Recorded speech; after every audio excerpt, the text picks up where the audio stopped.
Ladies and gentlemen, today is the 1st of April. It's popularly known as April Fool's Day. But this individual, along with people within the industry of Bollywood who continue to prop him up, has been making fools of millions of people for the past several months. Till one day, his crimes caught up with him.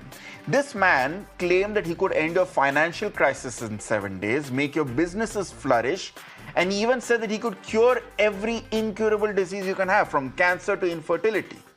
He would stand on stage with a microphone in hand. He's pretty good looking. And then he would declare that the evil inside you will flee at my command. What millions witnessed as a miracle was soon unmasked as manipulation.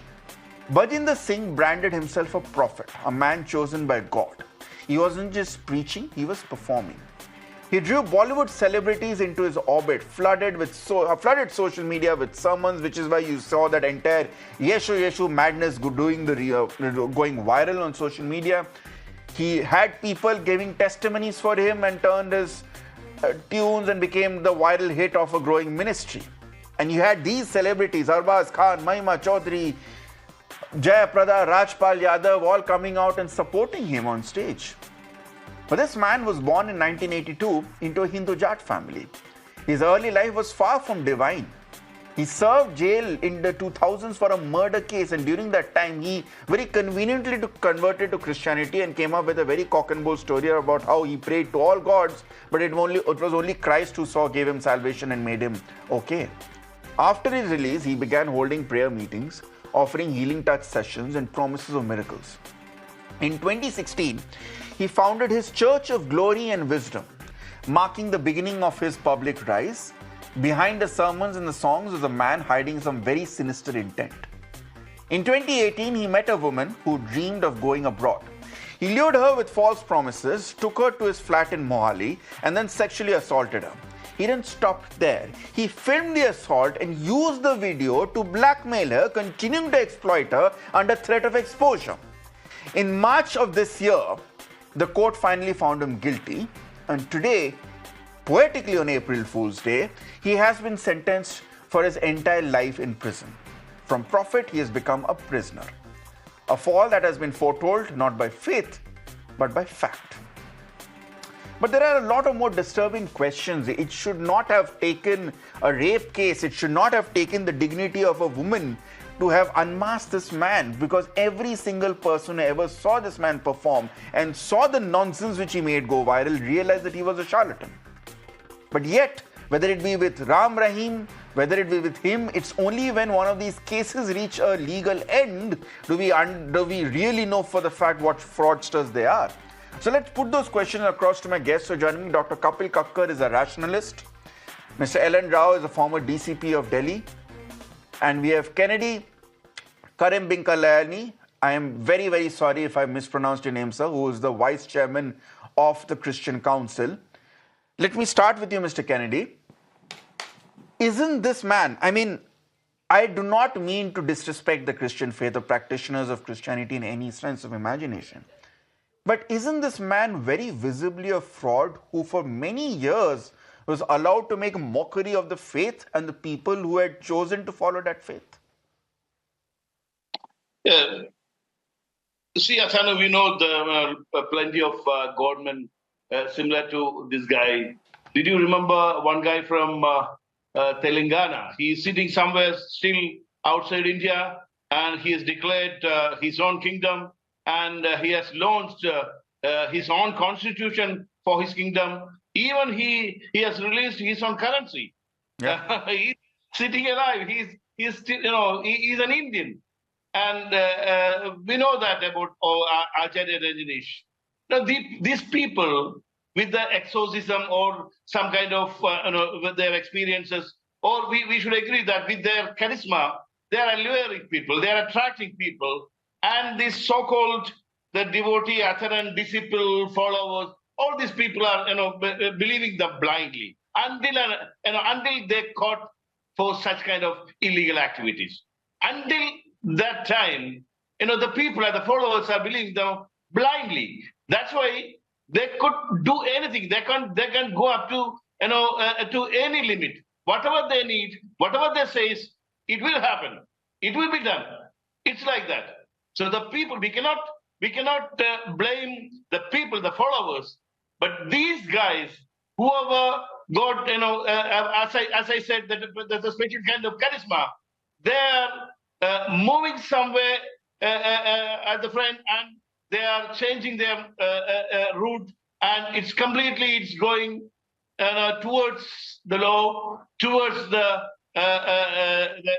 betterness of the people, or they are absolutely utilizing the religious beliefs or the people's interest, or they are starting to cheat the people. That what the last moment, the last experience, which is teaching us. This guy from Punjab, he was, having a plethora of believers. They were running after him simply. Never. Actually, I was knowing about. The stories I was knowing about for 7 to 8, 10 years. I was a little bit connected with Punjab. But I never thought this guy will move accordingly. Okay. I never thought he will go for commit such an illegal activity. But it's shocking. And whatever he deserves, at last he is getting. It is the good example, and that we can rely on the judiciary.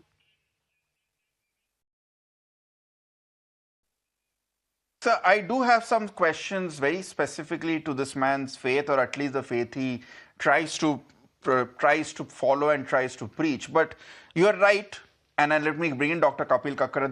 Dr. Kakar, you are a rationalist. There is a pattern, whether we see with Nityanand, whether we see with Asaram, whether we see with Ram Rahim. I'm not calling them, actually Gurmeet Singh. I don't want to call them by their godly names which they've given themselves. We see a pattern where these people carry these massive cults. They become extremely popular on social media. They're either mocked or they're genuinely taken very seriously by those who don't know better. Then one day they're brought down by a sexual harassment case or a rape case, and they're sentenced. But that does not bring down their power or their influence. We see Ram Rahim continuously being an electoral factor. We see Nityanand continuously representing power to a point that somehow he's managed to get a representation in the United Nations before. Somehow, what is it about these charlatans that their power and their influence remains unchecked even after they've been convicted of heinous crimes by the court?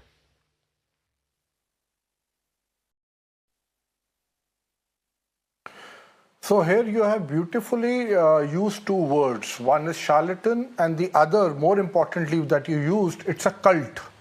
When a cult is made, such people, these are all cults, and such people who make cults, they have basically God complex.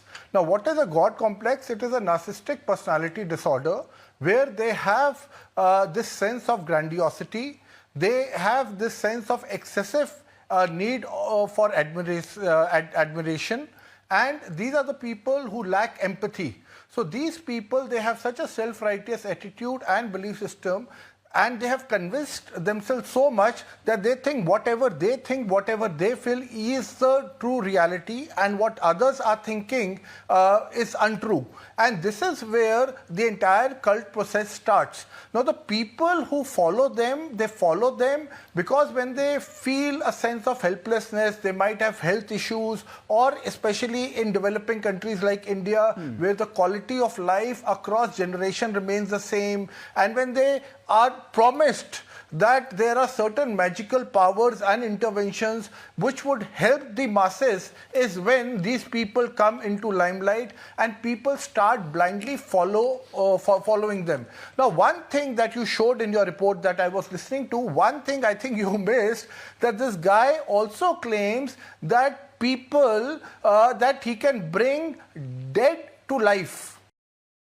Or he can put life Dr. Kakar, in the dead. Dr. Kakar, and that is where Dr. Kakar, I don't mean to interrupt you, Dr. Kakar. Please hold on to your thought. But since we were running, Dr. Kakar, since we're speaking about this, we're running this visual. If you could just run the previous visuals in which this man goes through a line of people touching them, and they all, this one, in which they all fall down. Tell me, what exactly goes on in cases like this? are they under some mass hypnosis? Are these people staged and paid actors who are in on this act? How do these frauds manage to build this spectacle?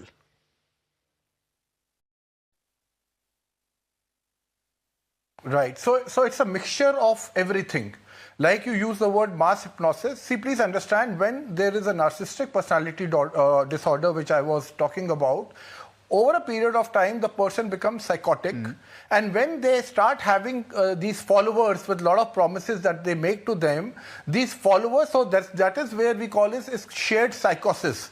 So there are certain people who just simply surrender to such masters, and they feel that these are the people who are true healers, these are the messengers of God, and these are the guys who will turn their world for good. Now, secondly, there is also an element of staged actors there, which you would see in the line 1, 2, 3, 4, 5. And this is all staged people in the wheelchairs, etc., etc. They have been paid or they have been influenced. And the videos which I have seen, the videos wherein you will see people sitting, they are not under the spell of hypnosis. So what I'm saying is, this drama is created so that the more people are influenced and they fall in this line of trap. And that is where I say, if this guy, and people, they would surrender to such an extent, they miss the thing that the Pope who had arthritis, who could not get from the wheelchair, who has recently come out of ICU, if this guy is not able to cure him, or he has never been invited to cure him, how can he cure so many of them? So that is where I call it a shared psychosis, where people, when they think that that he is the only so-called messiah who can help them change their standard of living, give them a better education because they come from a vulnerable part of life, is what basically motivates them to get connected. And if you look at the people like Ram Rahim, etc., etc., the followers would go to any extent. Even though these guys like Asaram, etc., are convicted, they would go to any extent because these are just blind followers. For them, these are the real God. Plus, they also get a lot of incentives to be involved in this entire drama that they play out. Now, you have rightly mentioned Dr. Kakar, and let me bring in Ellen Rao in this. Ellen Rao, Dr. Kakar has rightly mentioned that the people who are often preyed upon by the likes of someone like a Pastor Baljinder are uneducated, poor, desperate people who are driven to desperation to a point that they will put their hope in faith, and they will put their hope in any man who is able to create a spellbinding inclusion. My point is, why are the sensible or the authorities in the society allowing this man to become unchecked? And I want to put special emphasis to these so-called celebrities who we are seeing in these pictures with this man, people of the likes of Arbaaz Khan, the likes of Jay Prada, the likes of Kiku Sharda, the likes of Tushar Kapoor, the likes of Chunky Pandey.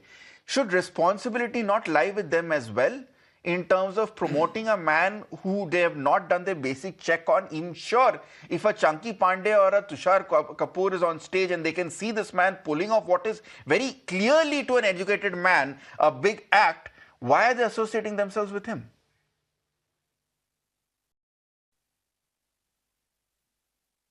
Good evening. I fully agree with Dr. Kakkar's opinion on the issue that so many people in India are facing so many problems. And with these problems, they come to these type of godmen, so-called godmen, but actually they are not.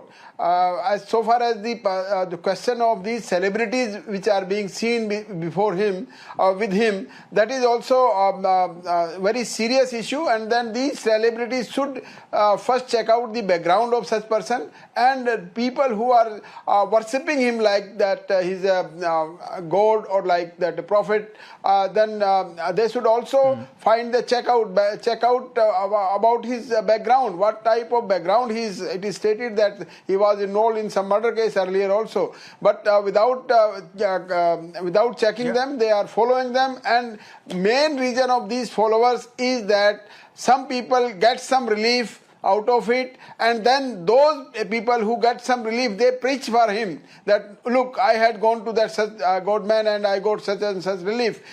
with these few people getting the relief, they spread over their publicity, and then that mass people, because we in India are under development country and or developing country also, so many people in masses have been facing these a little bit problems. In every person, every family is facing the problems, and that's why these followers become chain one after the other.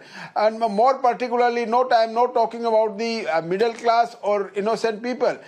So many, apart from these celebrities, so many bureaucrats also, so many politicians also, they fell into the line of these prophets, so-called Babas, so-called prophets, so-called these godmans. So these people, the bureaucrats and politicians, when they go to them, the general public feel that yes, definitely, that politicians and these bureaucrats, so many, I have seen so many IAS, IPS officers also touching the feet of such people without verifying their background.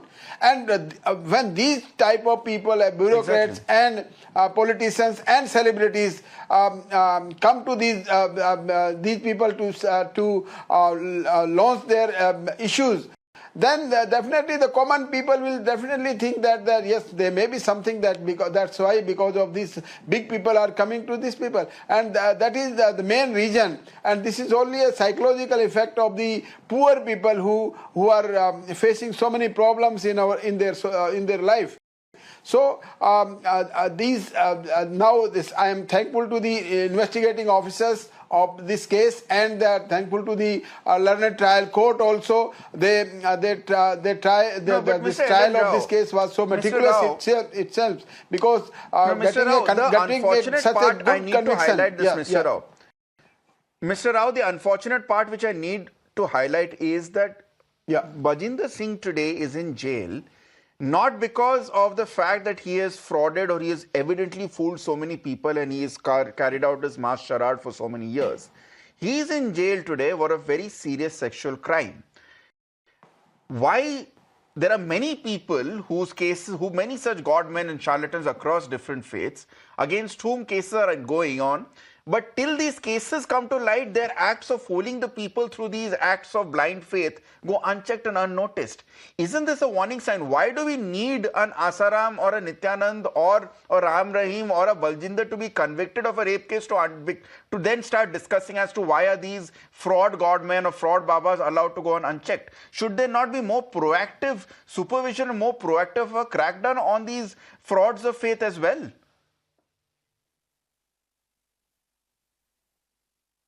Yes, you are very much correct that the authorities in front of whom these things are being carried out by such type of governments, they should be very proactive, and their intelligence network should be activated.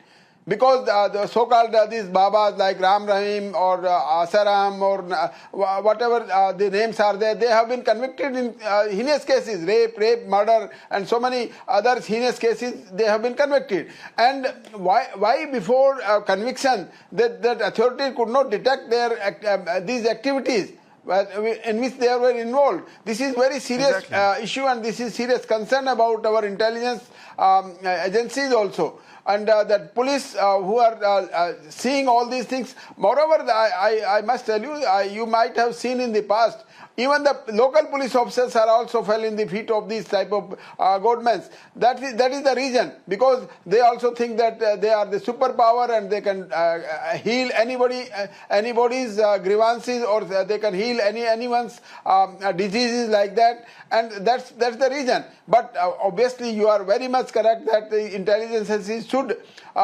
be proactive to identify these persons so that no such crime can be committed. Okay. These are the only few names you have given. There are so many other people also involved in such type of rackets. They should be identified and their action should be taken against them. The information should be collected under to whom they are committing crime, like this molestation and rape, etc. So our agencies should also wake up. This is a wake-up call for our agencies also. Fixed. So accountability needs to be fixed at multiple levels, in terms of the governmental level, in terms of also the so-called rational people, whether it be VIPs who patronize these persons, and also in part of the religious institutions. Also, on the latter two, I'll come to my guests as well. Kennedy Karimbin Kaliel, the point is that a fraud and a charlatan like Bajinder Singh is definitely someone who spoils the name of Christianity and Christian institutions in India and damage the credibility of organized religion. Shouldn't then institutions within Christianity, within India, be doing more to weed out these fake preachers? Because you know as well as I, and our viewers will also understand, that he was not the only infamous fraud pastor who was doing the rounds on social media. There are many such men from Tamil Nadu, from Andhra Pradesh, from Telangana, from Kerala, from Punjab, who continue to be viral, who continue to have the power to make it rain, to make it stop raining, to heal people, to bring back people from dead, who make people to get up from wheelchairs, who can bring prosperity. And they're running about unchecked till one day a criminal case catches up with them.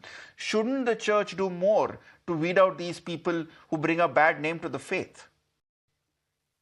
Atanu, it's a funny thing that actually our constitution, straight away it's giving to treat the religion they can go ahead with their religion and all. Unfortunately, in Christianity, there is no rules and regulations that to control this this sort of fraud people or fraud activities. Anyone, if someone is taking the holy book in their hand or any of the book in their hand, and they say that this is the holy book and this is the original Bible, and if you look into the Bible's issue, there are thousands of Bibles in this world. It's a funny thing. Or there is only one Christ, but there are thousands of Bibles. So that kind of irregularities are there. I want to talk about something more. See, these sort of things are happening. I think mainly due to the illiteracy of the people, or due to the economical issues. They are running after these people, and they're whatever they say is they're forced to believe that's why it's happening. Then the question will arise: then why the cinema stars? Why the IAS or IPS officers are running after these sort of guys? Then one thing we should agree that they got some kind of charisma. When we look at them, there is an aura around them. Simply, Atanu or myself take a book in our hand and make some slogan. No one is coming after us. No one will cause. That need a practice, that need a charisma, that need, as I told you, an aura. I don't know. It's beyond our limit to say something about it. All these fraud fellows have that kind of capacities there. That we should agree. Just look into it, Atanu. It's a truth. Am I right? No, I don't understand, Mr. Kennedy. I mean, if someone has an aura to fool, doesn't mean that, you're almost sounding, correct, please forgive me if I've got you wrong, but you're almost sounding that these people have a special talent to fool people, which is why they get away with it. We should not be celebrating the fact that they have the talent to fool people. The question to ask is, why is it so easy for this man? This man converted to Christianity when he was in jail for a murder case. And he comes out, reformed, comes out as a pastor, and he gets absolutely unchecked. Why is it so easy for him to fool the system? No, he's a self-declared just because of his charisma and his ability to speak? No, he's a self-declared preacher, and according to the constitution, anyone can preach. Anyone can preach his beliefs, his religion. So he says that he's a pastor. He's a Christian. No one can control him. That's why I told you in Christianity, there is, I think, whoever noticing these sort of things in Christianity related to the Christian authorities, they should take these things very seriously in their board meetings, and we should find a solution for these sort of things. It's a shame. It's really a shame to the Christianity. It's really it's making bad name to the Christianity and Christ even. That I do agree with them. Dr. Kakar, come in here. You have mentioned in your opening arguments why it is so easy for someone to behave as if he has a God complex. My question is a lot deeper. Why is it so easy for a person in our country to fool people and fool thousands of people all the time, very contrary to what George Orwell would have said? just in the name of religion. Why is it that carrying a holy book or whatever religion it is, making himself look like a holy man of whatever religion is automatically able to absolve a man of his sins and of his past criminal record, and suddenly the entire system prostrates at his feet? Is it because religion, especially even in our country today, when it comes to politics, when it comes to high offices, remains a blind spot, and we are very scared of calling out a religious authority?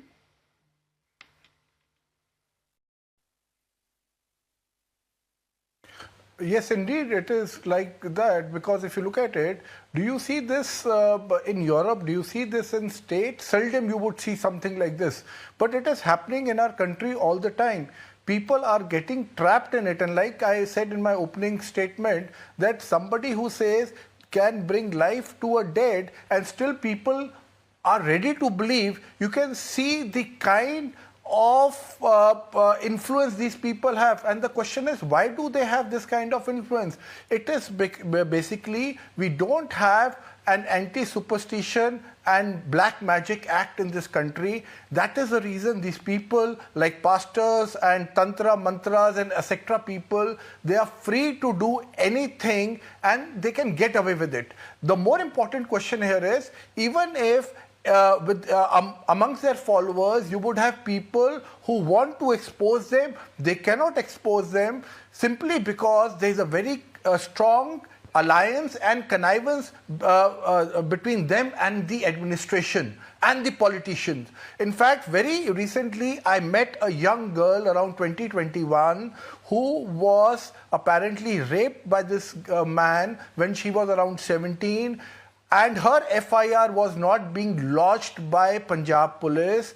After going from pillar to post, they lodged an FIR which was meaningless. What I mean is, the clause which they put in that, the sections which were put in the FIR were just innocuous. They had no meaning. Now when he was convicted, the day he was convicted, Punjab police acted and now they have put a POXCO in it. My point is, when the entire system maybe because it's a vote bank for the politicians, or it's a charity that these people, or they bribe the politicians, or you have the celebrities coming because they are being paid and they don't care what is happening there. At the end of the day, it is the poor man who does not get education, who is unable to give education to his children, his standard of life across his ancestors remained the same, is the one who is feeling the brunt. And the question is, why is the government sleeping? Why are not we bringing the act? If you look at the tantra, mantra, in fact, if you look at the so-called upayas in astrology, they are just laughable. And still, the so-called occult science, we have nothing scientifically proven, and we are in a day and age of metaphysics. We are in the day and age of multiverse. We are in a day of an age where discoveries and inventions are happening every second. And here we are still talking about such thing. Basically shows that neither the government is interested, and it's a good form of source to make money for the administration also. That is when I met Dr. that Kakar, girl, and she had a 6-month-old baby, and she said they threatened her daughter. Yeah, and when a daughter was threatened is when she decided Kakar, to come out I'm not even getting an to FIR lodged, how easy which it is itself for a rational being. Yeah. Okay, Dr. Kakar, I won't even get into how easy it is for a rational being to lose sense when confronted by fear or irrationality, because then it's not something which impacts only the poor and the uneducated. On Instagram, the number of manifestation reels that come across and the number of people who are subscribing to that BS in the form of manifestation is also quite bizarre. But I have a simple question, and I'm going to go across all three guests, and I'm going to invite them, ask them to just keep their answers in 1 minute. We established that this is a multi-headed hydra. The political system allows them to go on for these rackets to run, and in return, these godmen often ask the supporters to vote for a particular political party. As a result, that party survives. Similarly, the administration is either asked to buy the political establishment to keep quiet, and then you have these influencers and celebrities who are paid and couldn't care less. How do we cut this hydra at this point? Let me start with you, Dr. Kakar. How do we begin with addressing the system at the root cause and not waiting for a case of sexual crime to come out before this man is unmasked?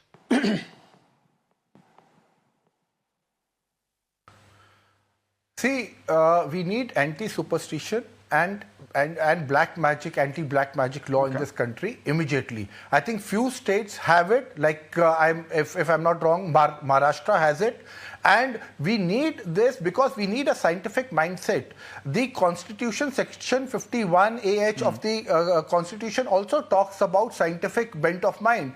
But when we are propagating and when we are encouraging things like that, what are we telling our generations? What are we telling our children? So it is up to the government to see that the scientific bent of mind goes to even the tier 2, tier 3 towns and the villages where these people are coming from. Okay, Secondly, so you're saying it that is a the big good casteism. start When I is the saw this anti-superstition particular bill. Ellen Rao, very quickly. Okay, Dr. Bajendra Kakar, I'm so case, sorry. I also went in. I just have 2 minutes, so I just want to get in views of my other two panelists. Ellen Rao, is an anti-superstition bill pan-India even possible at a time when so many rationalists and so many anti-superstition activists have actually been at the receiving end of religious dogma and religious protest, and some have even lost their lives?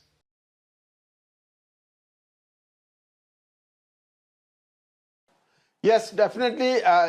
These first and foremost, that the government and the intelligence agencies should identify those persons who are vulnerable to such type of crime and all this stuff. One more important thing is that during their illegal activities, they earn so much of huge money, huge property they own. And because of that also the people are being following such type of governments, and due to superstition and the poverty or middle class or uneducatedness, that these people become fell prey of these type of governments. So the government must identify those persons, take preventive action, and if there is any special law in any state, they should invoke that law so that the innocent victims can be saved from this type of governments or so-called babas or so-called. It is all. I think that it's not only Christianity; it's everywhere. In every religion, such type of people can be found out. Yeah, absolutely. There is only that need of ours is that the government should have an eye on these people. Yeah. Thank you so much, gentlemen, for joining me on this very important edition of Beyond the Headline. On the other side, more news and updates continue on Mirror Now. Stay tuned.